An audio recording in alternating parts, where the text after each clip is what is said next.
Bonjour les gens, guidance pour le 3 novembre. Pour le 3 novembre. Euh, Juste pour... voilà, j'ai quand même parlé un peu du soin d'hier soir. Donc je remercie les personnes qui étaient présentes. C'était vraiment très cool. Et puis...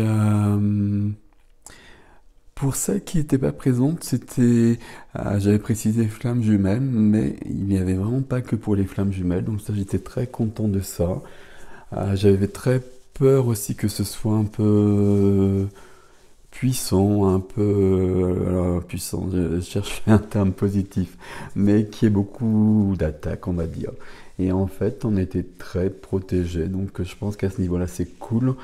Et puis j'ai pu rajouter des choses par rapport au passage des âmes, ce qui est important et ce qui est important, j'allais dire en ce moment, non pas en ce moment, c'est important tout le temps. Mais donc voilà, donc juste cette petite précision, peut-être que ça vous parlait pas, mais que vous pouvez quand même le faire parce qu'il y a peut-être des choses, même si c'est un peu long. Donc voilà, on va faire notre petite guidance. On a une nouvelle lune le 4. Je vais pas faire de vidéo cette fois-ci, mais simplement pour la vidéo du 4, je prendrai sûrement un oracle que j'aime bien pour les lunes. Donc voilà, celui-ci que vous connaissez, mais j'ai la boîte là, donc je vous la montre. Hop, Wheel of the Year et Maria Carati. Maria Carati, c'est encore pire en italien. Et Antonella Platano. Ok, on y va. Trois petites cartes pour le 3 novembre.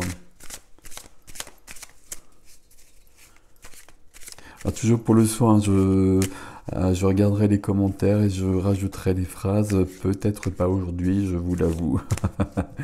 Voilà, mais je ferai tout ça comme prévu. Et ben voilà, ça vient tout seul. Ok. Alors ça vient tout seul. Ici, on va prendre celle-ci puisqu'elle est venue. Donc c'est la deuxième. Ici, il y en a trop.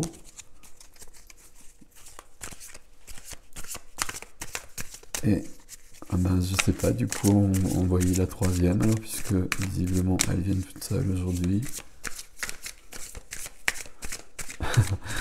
Évidemment, si je le dis, ça le fait plus. Hein. Alors, il y en a deux qui vont tomber, mais moi je veux celle-ci. Non, il y en a deux, ça marche pas. Alors, bon. Alors, je crois qu'il y en a une qui était bonne, là, mais je suis pas sûr. Donc, si elle doit revenir, elle va revenir. Et là, je vais en prendre une, les gars. Hein. Donc, ok, c'est laquelle ici? C'est... Non, c'est bien celle-ci. Ok. Alors, je vais dire des cartes qu'on connaît bien. De toute façon, je pense que voilà, vous commencez à toutes les connaître. Je regarde juste ici. D'abord. Euh,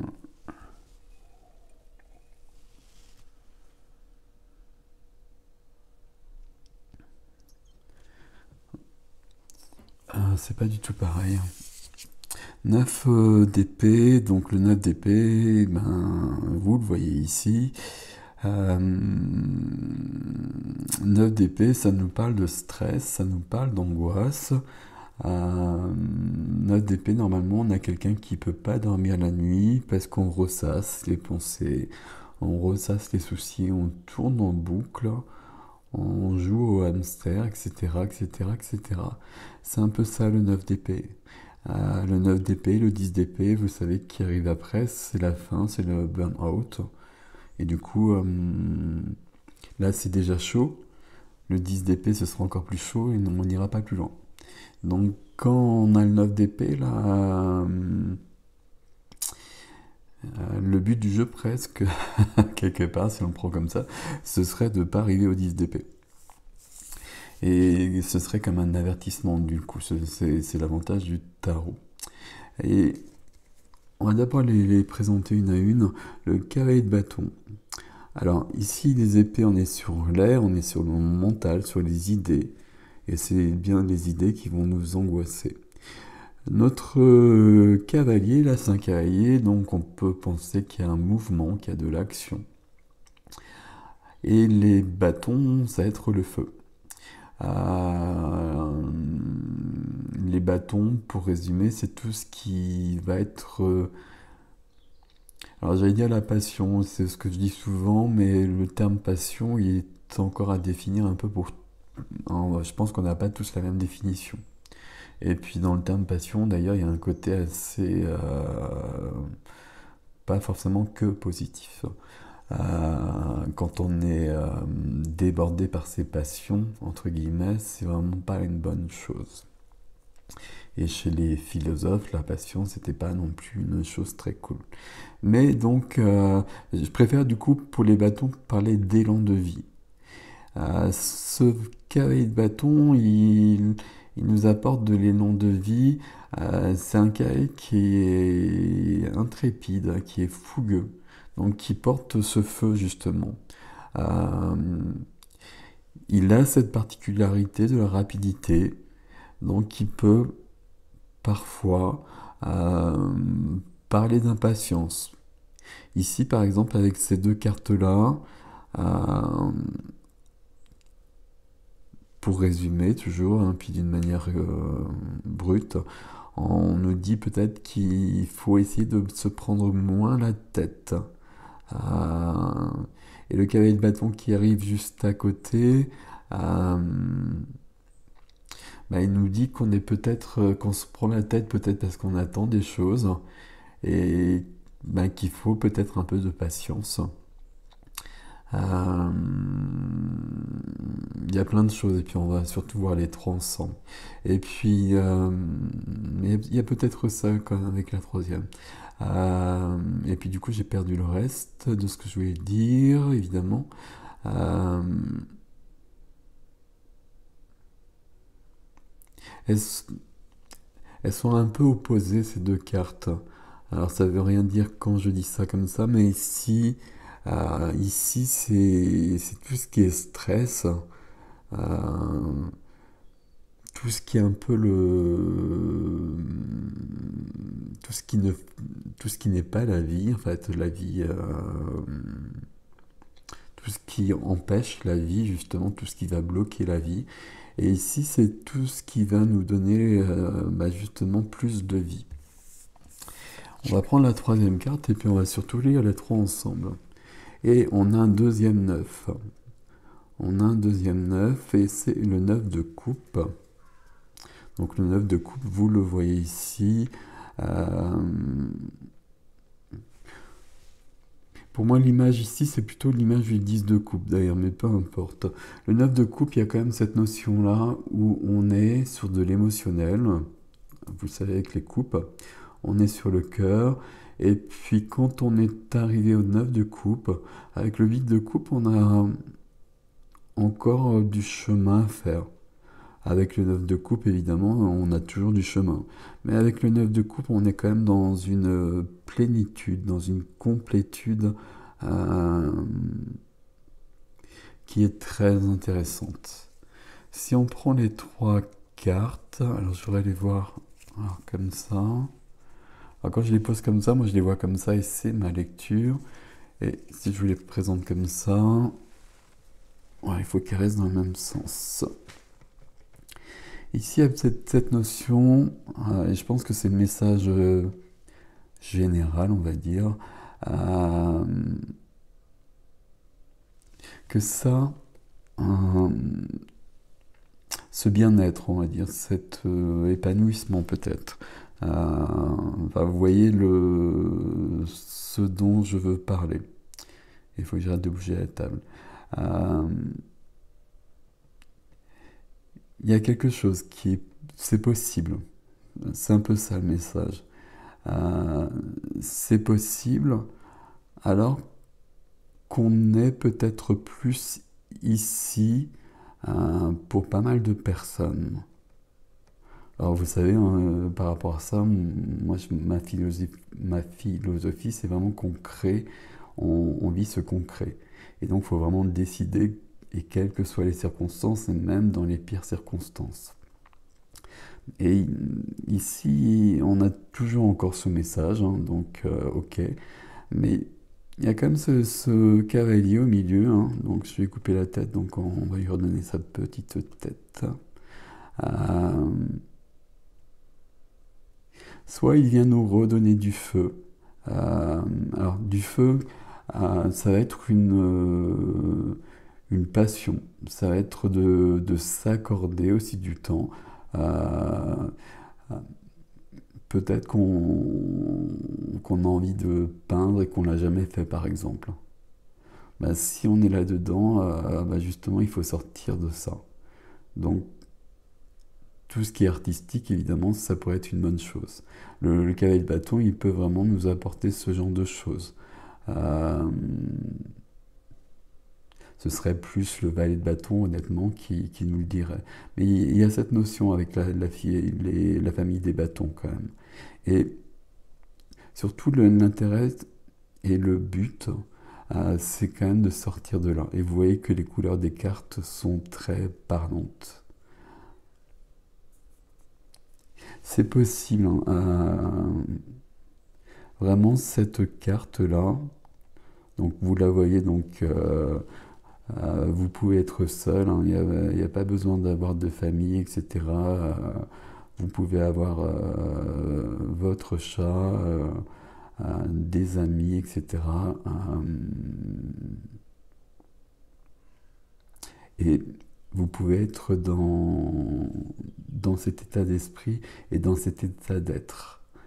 Euh, et je réfléchissais quand je disais ça. euh, si enfin, on peut trouver le bonheur partout. Et j'allais dire peut-être que vous êtes seul. euh, je crois quand même qu'on a besoin, même les gens qui ont besoin d'une grande solitude, on a besoin des autres. Et puis on a besoin de contact avec les autres, avec les animaux, avec la nature aussi. Et, enfin, je rajoute quand même cette notion-là par rapport à ce que je viens de dire ici. Euh, Peut-être que ce cavalier de bâton, pour sortir ici, bah, ça va être vous et de trouver un cheval et de faire un mouvement vers la vie. Là, ici, la situation elle est plus lourde que ce que je vous ai dit en fait, hein. C'est vraiment de l'angoisse, ça peut être vraiment de l'angoisse. Et quand on est là, ben, on a vraiment envie de rien faire. Mais sauf que quand on est là, il faut sortir de là. Et ce qu'on nous propose ici, il y a quand même cette notion-là d'aller vers la vie. Euh, mais le premier pas, il va falloir le faire. Le deuxième pas, il se fera. Par exemple, on peut aller vers une personne et peut-être même demander de l'aide, et la personne va venir vers nous. Mais le premier pas, c'est bien le cavalier de bâton qui bouge. Alors, il peut bouger dans les deux sens. Il y a quelqu'un qui peut venir, mais toujours le même principe. Il y a quelqu'un qui peut venir, si on est dans cet état-là, on peut être très fermé. Donc ça, faut peut-être réfléchir à ça aussi. On a tous besoin, on est tous différents, on a tous besoin par contre d'être dans ce neuf de coupe. Alors même si l'image ne vous parle pas du tout, c'est pas grave. L'image enfin le neuf de coupe, c'est le bien-être. On va dire ça simplement. Et on a tous besoin de le vivre, tous très différemment, peu importe. Mais par contre, c'est important si vous sentez le 9 d'épée en vous, euh, il y a un mouvement à faire. Ou accepter que l'on vienne vers vous peut-être. Voilà, voilà, voilà les amis. Je vous laisse avec ceci. Euh, Ça me plaît bien comme message, hein. Donc on a toujours quand même des épées qui arrivent et voilà, depuis longtemps maintenant au quotidien, hein, vous le savez, vous l'avez compris, on a les mêmes messages quand même, hein, qui sont d'avoir confiance, d'ouvrir le cœur. Euh, le souci, c'est quand on est là, le cœur il n'est pas ouvert. Et puis du coup, on s'enfonce en fait. Vous connaissez le principe, hein. On l'a tous vécu, voilà. Donc voilà. Donc voilà. Donc là, moi, le conseil du jour, c'est de trouver le cavalier de bâton dans votre vie. Et soit d'aller vers quelqu'un d'autre, d'aller vers une passion, d'aller vers quelque chose, ou ça peut être le cavalier de bâton qui vient à vous, et dans ce cas-là, il faut vraiment l'accueillir. Ce qui n'est pas toujours si simple, hein, mais il est bienvenu ici. Et puis notion de temps, pas d'impatience non plus. Voilà, prenez ce qui est juste pour vous, sans prise de tête. Belle journée à vous, à très vite.